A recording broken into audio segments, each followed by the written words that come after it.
Conferenza stampa stamani in procura ad Agrigento, la prima del post-Covid-19, per illustrare l'operazione che ha visto alle prime luci dell'alba operare congiuntamente sia i carabinieri che la polizia per eseguire un'ordinanza cautelare nei confronti di 9 indagati emessa dal GIP Stefano Zammuto su richiesta del procuratore capo Luigi Patronaggio e del sostituto procuratore Alessandra Russo.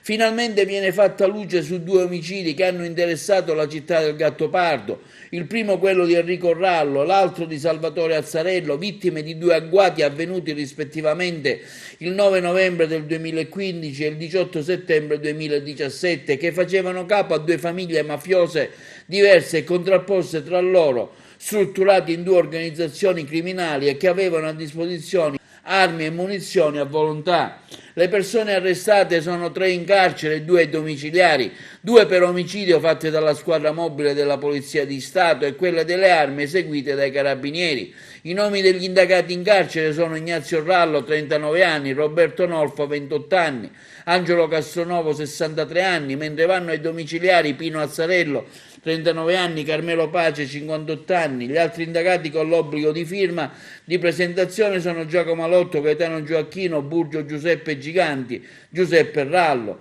Rallo viene ucciso in un agguato il 9 novembre del 2015 in piazza Aquilina a Palma di Montechiaro. Viene colpito alle spalle mentre tenta di fuggire e morirà dopo un paio di settimane. Successivamente viene ucciso Salvatore Azzarello nel 2017, incontrato a Burraite al Borgo La Loggia mentre lo stesso guidava un trattore.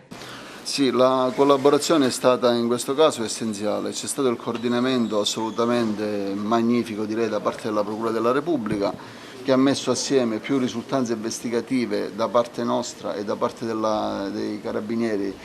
e raccolte tra l'altro in tempi e in occasioni differenti, quindi un grande collage giudiziario da parte della Procura che ha permesso oggi di riuscire assieme ai colleghi dell'Arma a raggiungere questo risultato. Per l'ennesima volta, come dicevo prima, tutto a Palma nasce per futili motivi. Abbiamo visto in più occasioni in tentati omicidi o omicidi fatti per motivi assolutamente banali, il che porta anche alla considerazione che il numero incredibile di armi che circola a Palma di Montechiaro,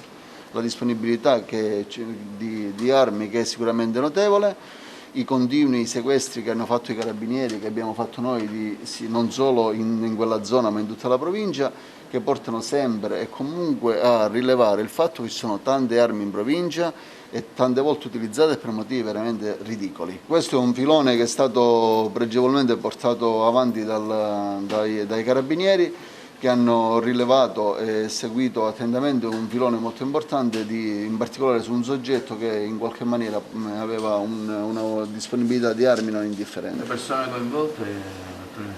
gli arresti quanti sono? Gli arresti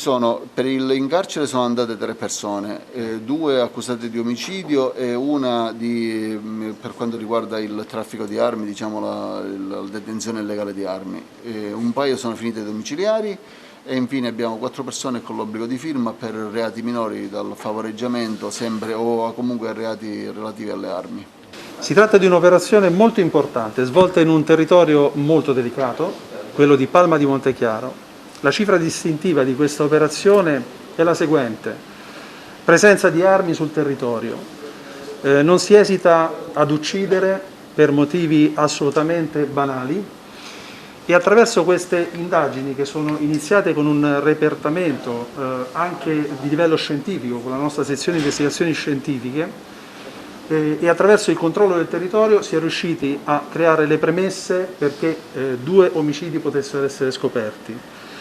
Il coordinamento fatto dalla Procura della Repubblica ha consentito di mettere insieme delle indagini che sono state portate avanti dalle 2 forze di polizia a competenza generale e questo ha consentito effettivamente di poter inquadrare la faida che era in corso sotto tutti i punti di vista.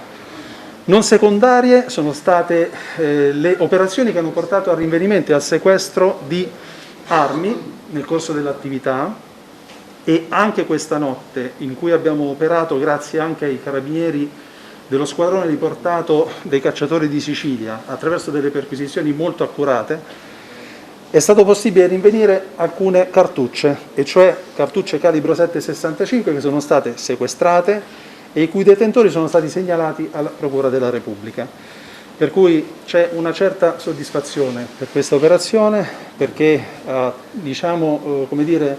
sventato la possibilità che ci potessero essere ulteriori effetti di questa situazione di tensione su Palma di Montechiaro. Sono state tolte quindi dalla strada armi, munizioni, e questo significa riappropriarsi del territorio, un territorio che è sotto controllo e in cui la risposta dello Stato non si fa attendere.